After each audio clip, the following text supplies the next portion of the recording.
పెట్టారండి, విజయవాడలో ఉండే ఇక్కడే పెట్టారు. సరే చేస్తారేమో, హెడ్ ఆఫీస్గా పెట్టారేమో బాగానే ఉంటుంది అనుకుంటున్నాం. గవర్నమెంట్ ఆఫీసులు మొత్తం పెట్టారండి. ప్రైవేట్ వాళ్ళు ఎవరు కూడా ఇప్పుడు ఆ హోటల్ వాళ్ళు 5 స్టార్ హోటల్ వాళ్ళు అంటారు, వాళ్ళు శంకుస్థాపన చేశారు, ఎంతవరకు మొదలు పెట్టట్లేదు. మేము చూస్తాం, ప్రతి వారానికి వెళ్ళి చూస్తాం, తిరుగుతాం. ఎందుకంటే భూములు ఇచ్చిన రైతులు కాబట్టి రాజధానిలో ఏం జరుగుతుంది చూసుకోవాలి కదా. ఎవరు కూడా ఒక్కడు కూడా మొదలు పెట్టినట్లేదు. ప్రైవేట్ వాళ్ళు అందరూ మరి చట్టభద్రత కోసం ఆగారో ఎందుకు ఆగారో మాకు తెలియదు. గవర్నమెంట్ పనులు జరుగుతున్నాయి. బ్యాంకులు అయితే మొన్నే చేశారు, ఇంకా వాళ్ళు పనులు మొదలు పెట్టలేదు. బ్యాంకులు వస్తే మంచిది అనుకుంటున్నాం. ఇప్పుడు మంచి పని మంచిగా చూద్దాం.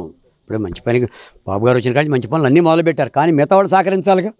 ప్రైవేట్ వాళ్ళు అనేది ఒక్కడ కూడా రాలి. శంకుస్థాపన చేశారు. మనం ఎలా స్పందిస్తారు మీ గ్రామంలో? ఇట్లా మంచిదేనండి, కాదని మేము అంటలేదు, దానికి వ్యతిరేకత ఏం కాదు. మేము బ్యాంకులు వస్తే మాకు అందుబాటులో ఉంటుంది, మంచిదే, కాదని మేము దానికి వ్యతిరేకత ఏం కాదు. అయితే ఏంటంటే ఈ ఐకాన్ బ్రిడ్జి మొన్న ఏటి మీద వేసిన బ్రిడ్జి ఎన్నాళ్ళు పట్టింది, ఈ బ్రిడ్జి ఎన్నాళ్ళు పట్టింది, కొత్త బ్రిడ్జి ఎన్నాళ్ళు పట్టింది, రాజధాని ఎన్నాళ్ళు పూర్తి అవుతుంది. ఆ బ్రిడ్జియే అన్నాళ్ళు పెడితే రాజధానికి ఇంకెప్పుడు పూర్తి అవ్వాలి? 1,00,000 ఎకరాలు కాదు, 2 లక్షల ఎకరాలు తీసుకున్నా మాకు అభ్యంతరం లేదు. ఇంతకుముందు చెప్పాము, మా ప్లాట్లు రిటర్నబుల్ ప్లాట్లు మాకు డెవలప్మెంట్ చేసి ఇచ్చేస్తే మా తిప్పలు మేము పడతాము. మా పిల్లలు బిడ్డలు మాకు పెళ్ళిళ్ళు, మా పిల్లలు పెళ్ళిళ్ళు చేసుకోవాలి, వాళ్ళకి ఉద్యోగాల అవకాశాలు అన్నారు. మా అబ్బాయి ఒకడు బేవర్స్గానే తిరుగుతున్నాడు తప్పనిచ్చి నాకేం అవకాశం రాలేదు.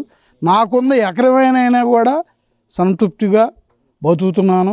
నేను ఏ లోన్లకు కూడా ఏం ఆశించి ఎవరి దగ్గరికి వెళ్ళను.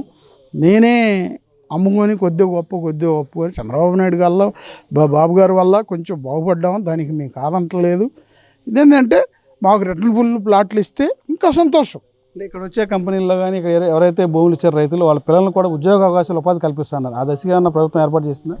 ఏమీ లేదండి, అది రావాలి, ఆచరణలోకి వస్తే తప్పనిచ్చి పిల్లలకు ఉద్యోగాలు ఏమైనా వస్తాయేమో నేను ఆశిస్తున్నాను తప్పనిచ్చి అవి ఇంత మట్టికి ఏం ఆచరణలో రాలేదు.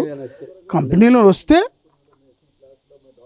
ఆశిస్తున్నాం, వస్తే ఏదన్నా మరి ఉద్యోగం ఏదన్నా ఇస్తాడేమో, బాబు గారు మాట నిలబెట్టుకుంటాడేమో చూస్తున్నాం.